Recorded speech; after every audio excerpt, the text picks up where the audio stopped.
In the dust-choked frontier town, a little black girl clutches her first earned meal while watching a weathered old rancher collapse from hunger outside the saloon. Without hesitation, she approaches with her precious beef stew. Townspeople sneer at the trembling child, whispering she's destined for invisible servitude, another forgotten soul in the unforgiving West.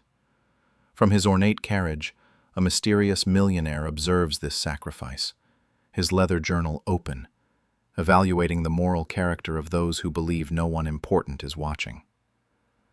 The girl's act of kindness has caught the attention of a man whose decision will determine whether this dying town receives the prosperity of a railroad depot or gets sold to mining companies that will destroy everything. Her single moment of compassion may have unknowingly sealed the fate of everyone she's ever known. But will it bring salvation or ruin? Before we continue, comment where you are tuning in from. Perhaps we will publish a story there. The broom scraped against the wooden porch of Murphy's General Store as 12-year-old Elsie Baxter swept away another day's worth of dust and disappointment. Her thin arms ached from the repetitive motion, but she couldn't stop now. Not when she was so close. 3 copper pennies clinked in her worn pocket. 3 weeks of sweeping, scrubbing, and enduring cruel remarks had finally earned her enough for a real meal at the tavern. Not scraps from behind the store, not stale bread crusts. A proper plate of beef stew with cornbread. Mrs. Murphy emerged from the store, her face twisted in its usual scowl. She dropped 2 more pennies into Elsie's palm without a word. The woman's customers often made comments about hiring that girl, but Mrs. Murphy paid no mind to their whispers. Work was work. Elsie pocketed the coins and headed toward the center of town. The late afternoon sun cast long shadows between the buildings, and the familiar sounds of Cedar Ridge filled the air. Horses snorted at hitching posts. Men argued over card games. Against his stomach. The sound that escaped his lips was barely audible, but Elsie recognized it. Hunger. The same feeling that had gnawed at her for years. Other townspeople walked past without stopping. Some even crossed to the other side of the dusty street. A man this broken was bad luck, they believed. Bad for business. From across the square, an ornate black carriage sat motionless. Its brass fittings gleamed despite the dust that coated everything else in Cedar Ridge. Through the small window, a well-dressed figure observed the scene with intense interest. Jedediah Colt had arrived in town that morning, though few knew his name or purpose. He opened a leather journal and began writing. His driver, a patient man named Thomas, knew better than to interrupt when his employer was taking notes. Elsie stood frozen outside the tavern, her precious coins warm in her palm. The aroma of beef stew drifted through the open door. Her dream meal waited just steps away. The old rancher's breathing grew shallow. His eyes closed as if the effort to keep them open had become too great. She thought of her mother's words, spoken years ago when hunger was just beginning to become their constant companion. Kindness costs nothing but pays everything, child. Remember that when the world tries to make you hard. Elsie's feet moved before her mind could protest. She pushed through the tavern's swinging doors and approached the counter. The barkeeper, a stout man with graying whiskers, looked down at her with mild surprise. She placed her 5 pennies on the scarred wooden surface. 1 bowl of stew and cornbread, please. The transaction took less than a minute. The warm bowl felt heavy in her small hands as she carried it outside. Steam rose from the rich broth, and chunks of beef and vegetables floated in the brown liquid. Hank Grady hadn't moved. His chest rose and fell in irregular patterns. Elsie knelt beside him and gently shook his shoulder. His child, and I always pay my debts. As Elsie helped him to his feet, neither of them noticed the carriage door opening. Neither saw the well-dressed man step onto the dusty street. Neither understood that 5 copper pennies had just set in motion events that would transform not only their lives, but the entire future of Cedar Ridge. The sun began to set, painting the sky in shades of orange and red. Elsie walked home to her small shack, her stomach empty, but her heart strangely full. Tomorrow would bring new challenges, new hunger, new struggles for survival. But tonight, she had chosen compassion over comfort, and someone very powerful had been watching. Dawn light filtered through the cracks in Elsie's shack when the sound of hooves thundered outside. She pressed her face against the small window and gasped. The ornate black carriage from yesterday sat in the dirt road, its brass fittings catching the early morning sun. Neighbors emerged from their homes, drawn by the unusual sight. Whispers spread like wildfire through the small community.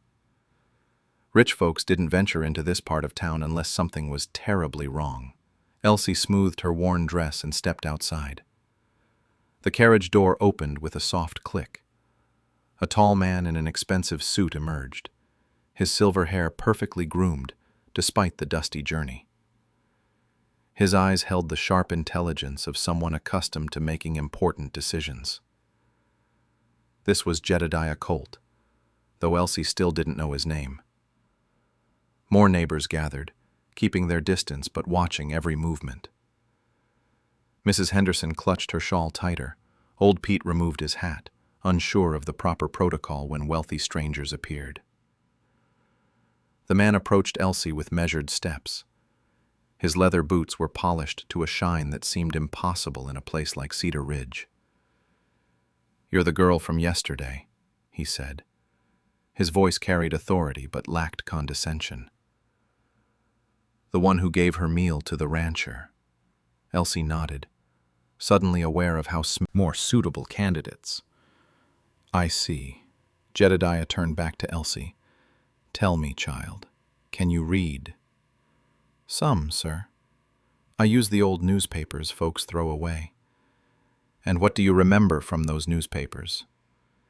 Elsie straightened her shoulders. "The territorial governor plans to expand railroad lines through 3 counties. Mining companies are buying land rights from struggling ranchers. Eastern investors want to establish supply depots in towns with reliable water sources." Murmurs rippled through the crowd.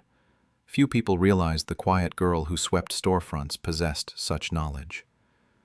Jedediah opened his leather journal and made a note. "Yesterday, you sacrificed your only meal for a stranger. Why?" "Because he needed it more than I did." "But you'd worked weeks to earn those pennies." Elsie's voice remained steady. "Mama taught me that keeping others down doesn't lift you up." Cliff scoffed. "Pretty words don't change reality. Some people are born to serve, others to lead. That's just how the world works." "Is it?" Jedediah's attention returned to Cliff with laser focus. "And which category do you place yourself in?" "Well, I oversee community development projects. I ensure proper order and progress." "How interesting." Jedediah made another note. A familiar figure approached from the direction of town. Hank Grady walked toward the group, his posture straighter than it had been the previous day. The meal and night's rest had restored some of his former bearing. "This girl saved my life," Hank announced to the gathered crowd. "When everyone else looked away, she chose compassion." He stood beside Elsie, his weathered hand resting gently on her shoulder. "I've known her for less than a day, but I'd trust her judgment over most folks I've dealt with for years." Jedediah closed his journal with a decisive snap. "Miss Baxter, I have a proposition for you." The crowd fell silent. Even the morning bell showed genuine excitement for her opportunity. Others revealed barely concealed resentment. A few displayed the calculating expressions of people already planning how to benefit from her sudden elevation. Her mother's voice echoed in her memory. "Kindness costs nothing but pays everything." What would I need to do? Learn everything I can teach you about business, law, and human nature. Then help me determine which communities deserve prosperity and which harbor corruption that would waste such investment." Hank squeezed her shoulder encouragingly. "Some opportunities only come once, child." Cliff made one final attempt. "Mr. Colt, I strongly advise against this decision. You're setting her up for failure and disappointment." Jedediah's smile was sharp as winter steel. "On the contrary, Mr. Enders, I believe I'm setting her up for success beyond your comprehension." He extended his hand to Elsie. "Do we have an agreement?" Elsie reached out and shook his hand. Her small fingers disappeared within his firm grip, but her voice carried new strength. "Yes, sir, we do." The carriage door opened again. Thomas, the driver, nodded respectfully as Jedediah helped Elsie inside. As the carriage rolled away from the shack she'd called home, Elsie pressed her face to the window. The crowd remained frozen in place, still processing what they'd witnessed. Her new life had begun with a handshake and a leap of faith. The boarding house room felt like a palace compared to Elsie's shack. Clean sheets, a proper writing desk, and books lined the shelves. Mrs. Patterson, the kindly proprietor, had prepared fresh clothes that actually fit. Elsie ran her fingers along the spines of the leather-bound volumes. Mathematics, literature, business principles, territorial law. Knowledge that had been locked away from her entire life now sat within arm's reach. A soft knock interrupted her amazement. Thomas entered, carrying a breakfast tray that made her stomach growl with anticipation. Concepts that should have taken weeks to master clicked into place within days. By the second week, she was reading business contracts and identifying discrepancies. By the third, she understood the basics of railroad economics and land development. "You're ready for field work," Jedediah announced one morning. "We return to Cedar Ridge today." The carriage ride felt different now. Elsie wore a proper dress and carried herself with newfound confidence. Knowledge had transformed her posture, her speech, her entire presence. Cedar Ridge looked smaller somehow. The dusty streets and weather-beaten buildings seemed less imposing than they had just weeks ago. Their first stop was Murphy's General Store. Mrs. Murphy's eyes widened as Elsie entered. The transformation was remarkable. "Afternoon, Mrs. Murphy. I'm working with Mr. Colt on a community development project." Elsie's voice carried new authority. "Could we review your supply invoices from the past 6 months?" Mrs. Murphy fumbled through her paperwork, clearly flustered by the request. Elsie studied the documents with trained eyes, noting discrepancies between orders and deliveries. "Your flour shipments show interesting patterns," Elsie observed. "You're paying for 50-pound sacks, but receiving 40-pound ones." "That's impossible. Cliff Enders handles all our supply contracts through the town office." Elsie and Jedediah exchanged glances. The first thread had appeared.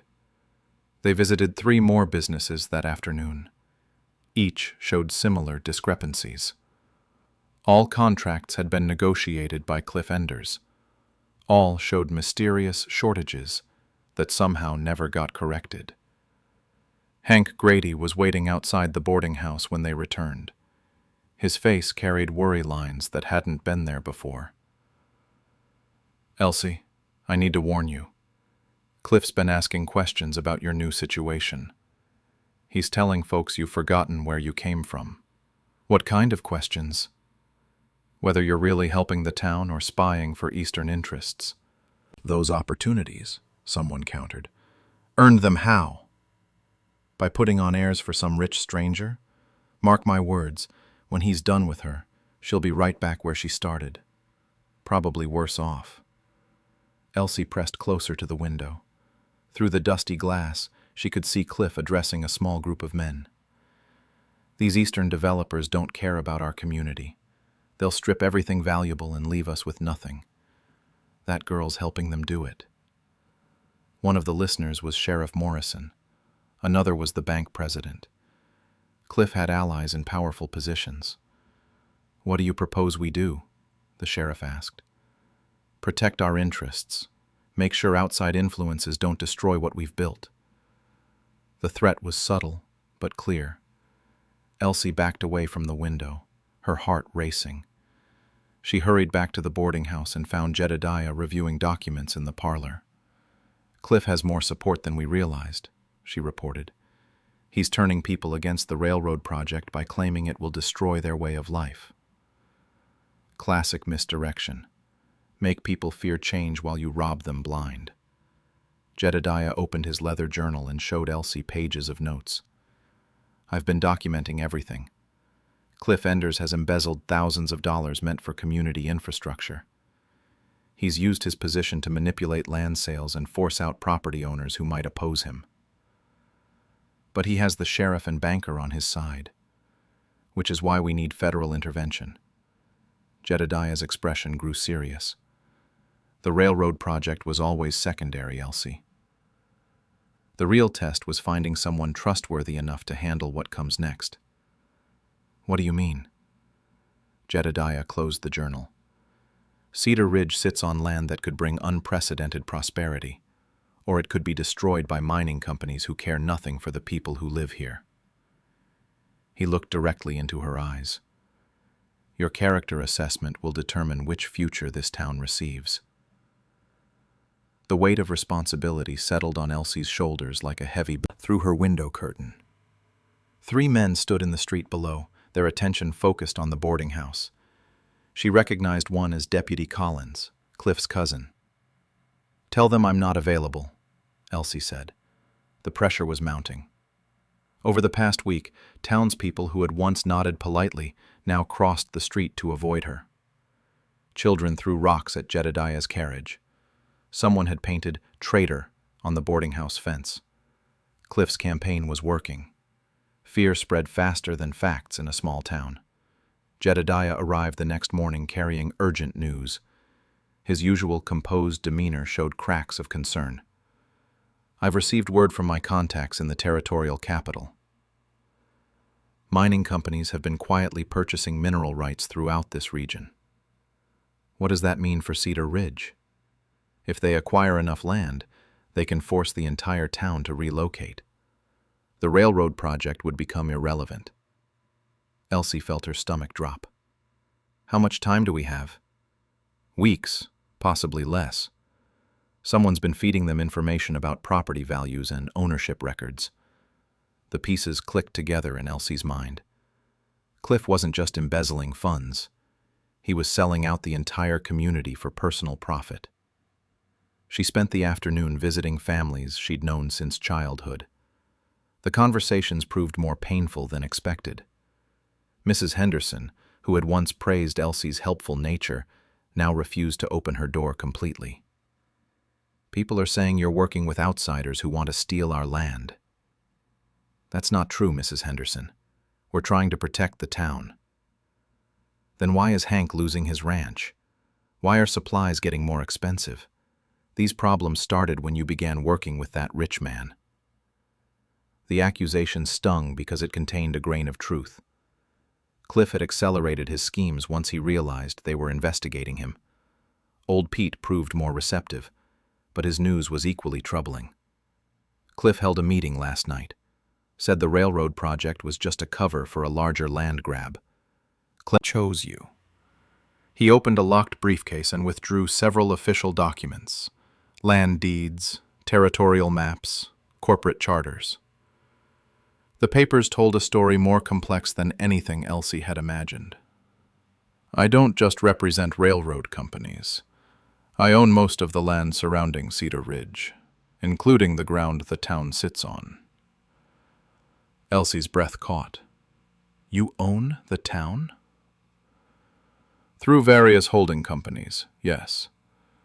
I've been quietly acquiring properties for years, usually from families facing financial hardship." The revelation hit like a physical blow. So Cliff was right. This is all about land control? Not in the way he claims. Jedediah's voice remained steady. I have two options for this land. Option 1.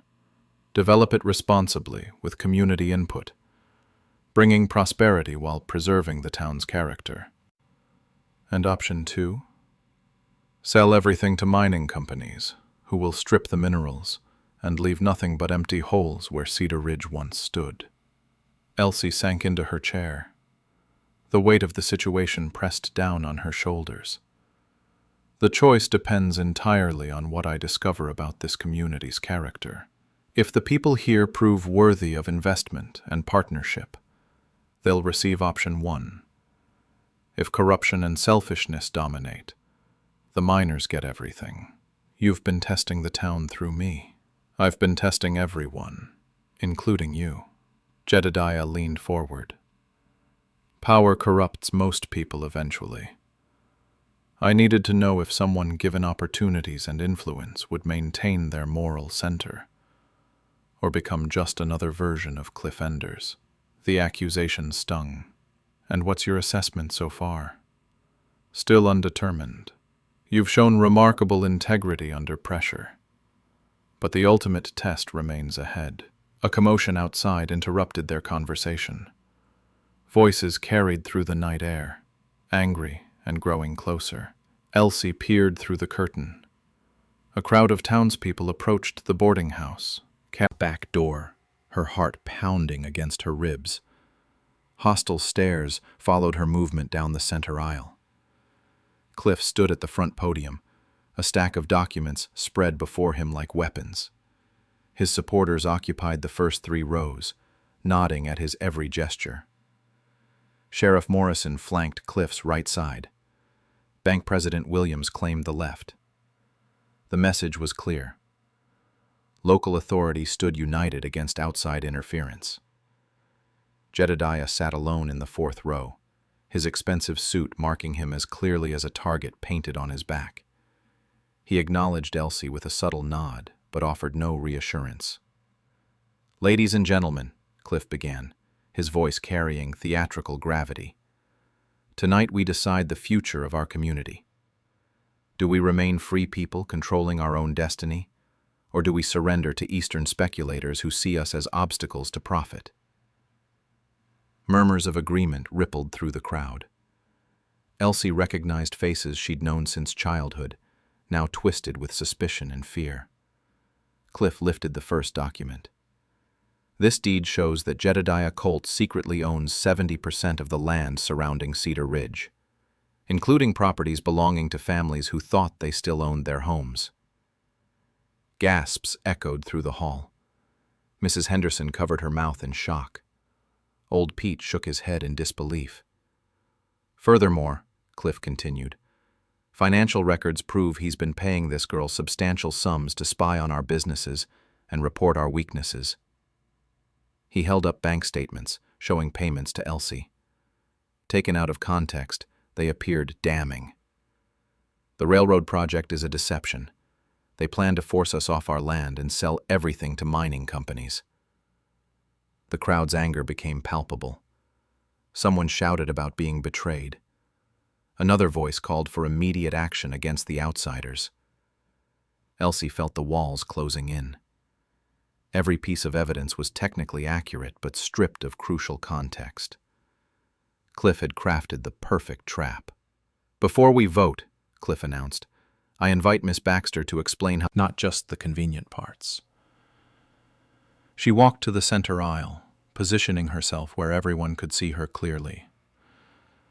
Mr. Colt owns the land because he's been buying it from families facing foreclosure.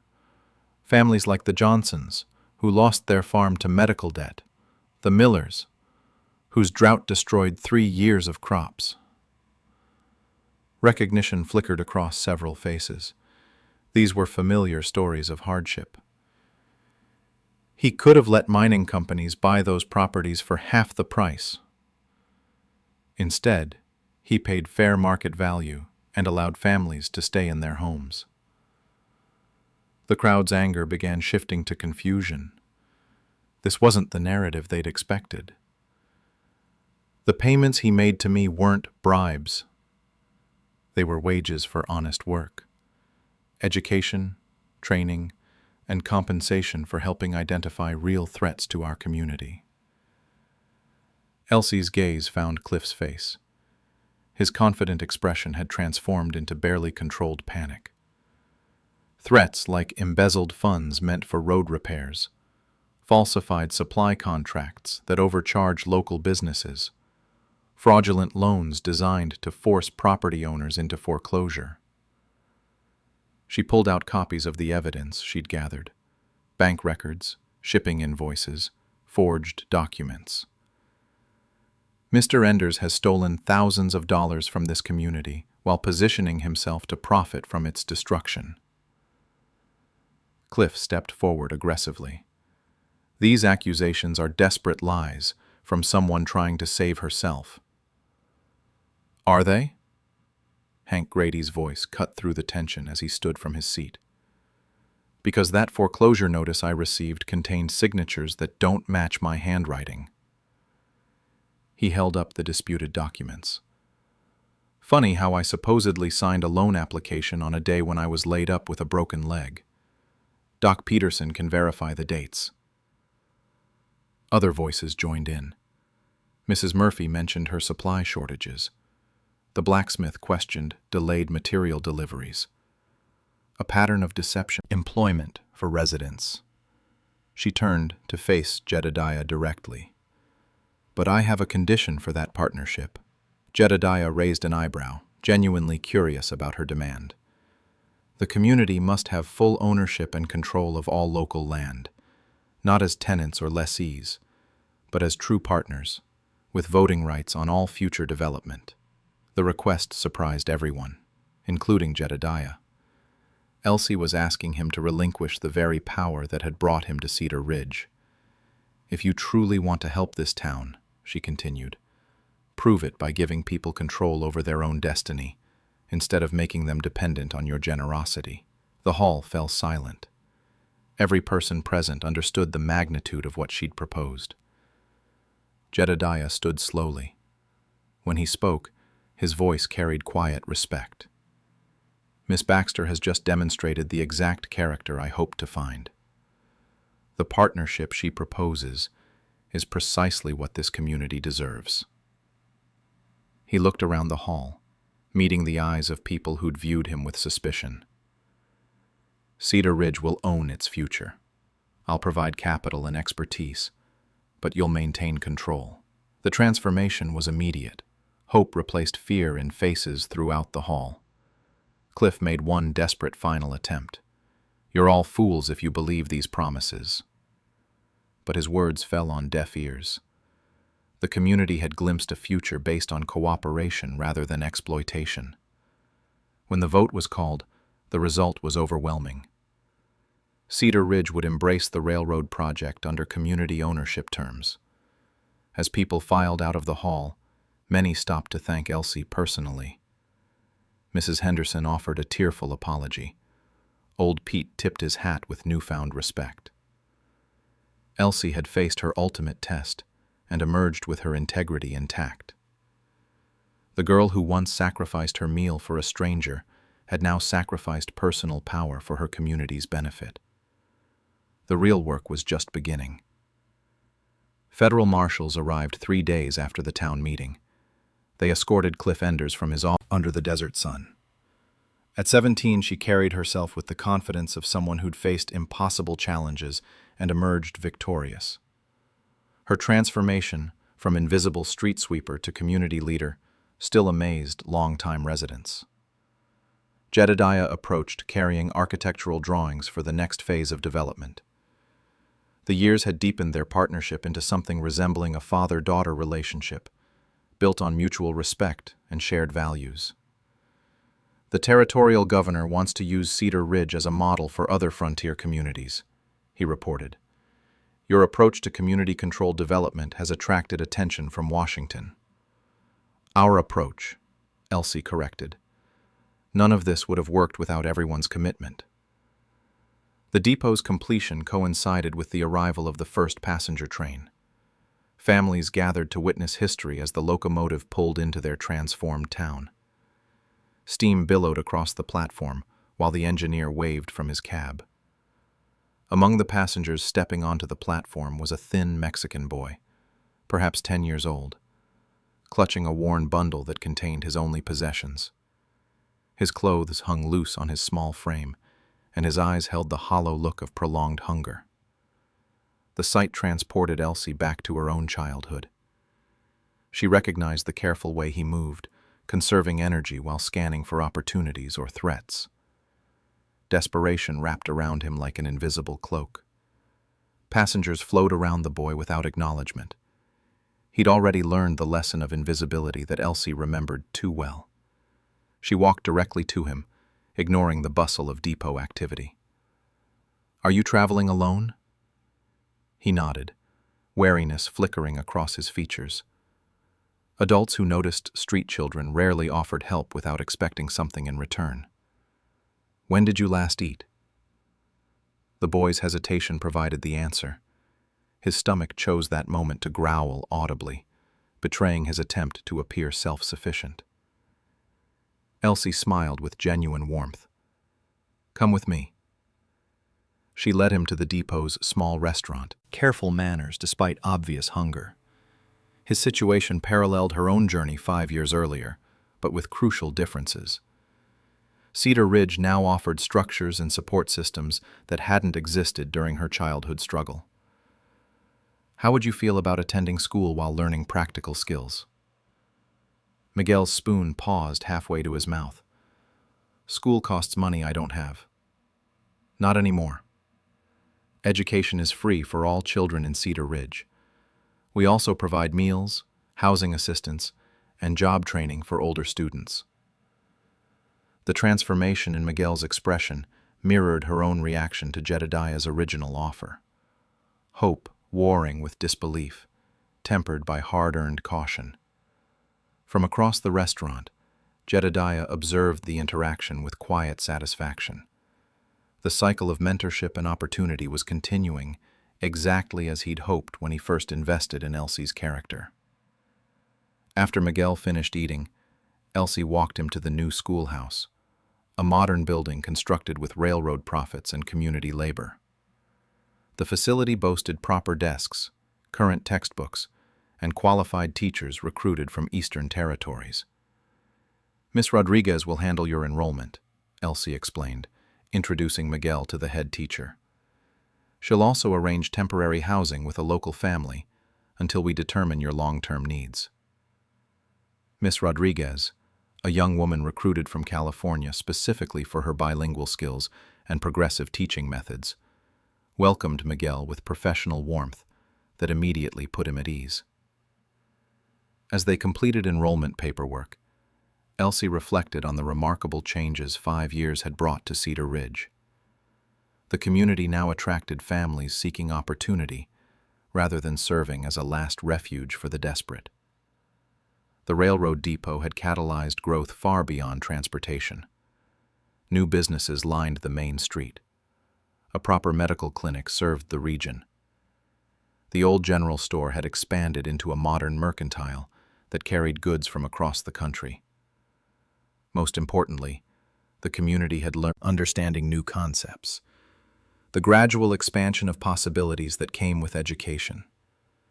Jedediah joined her at a nearby table, following her gaze toward the studying boy. "He reminds me of someone I once knew," he observed with gentle humor. "I was thinking the same thing." They sat in comfortable silence, watching Miguel work through arithmetic problems with intense concentration. Outside, the evening train departed for distant territories, carrying passengers who would spread word of Cedar Ridge's successful transformation. "The Territorial Education Committee wants to replicate our school system in 6 other communities," Jedediah mentioned. "They're requesting your input on implementation strategies." Elsie nodded absently, her attention focused on Miguel's progress. The boy had mastered basic addition and moved on to subtraction problems. His natural intelligence was already evident, despite years of interrupted education. "We'll need to ensure each community maintains local control," she said. "Cookie-cutter solutions don't work when dealing with different populations and challenges." Her response demonstrated the wisdom she'd gained through experience. True leadership meant understanding that successful models required adaptation rather than simple replication. As the restaurant prepared to close, Miguel gathered his materials with careful precision. He approached Elsie's table with obvious nervousness. "Thank you for helping me today. I won't forget your kindness." His words echoed across 5 years to another moment when gratitude had been offered for a simple meal shared with a stranger. The circle of compassion that began with her mother's teachings had expanded to encompass an entire community, and now reached toward another generation. Elsie watched Miguel walk toward his temporary home, his posture straighter than it had been that morning. Tomorrow would bring new lessons, new challenges, and new opportunities for growth. The depot's evening quiet settled around the small restaurant as the last customers departed. Through the windows, lights twinkled throughout Cedar Ridge.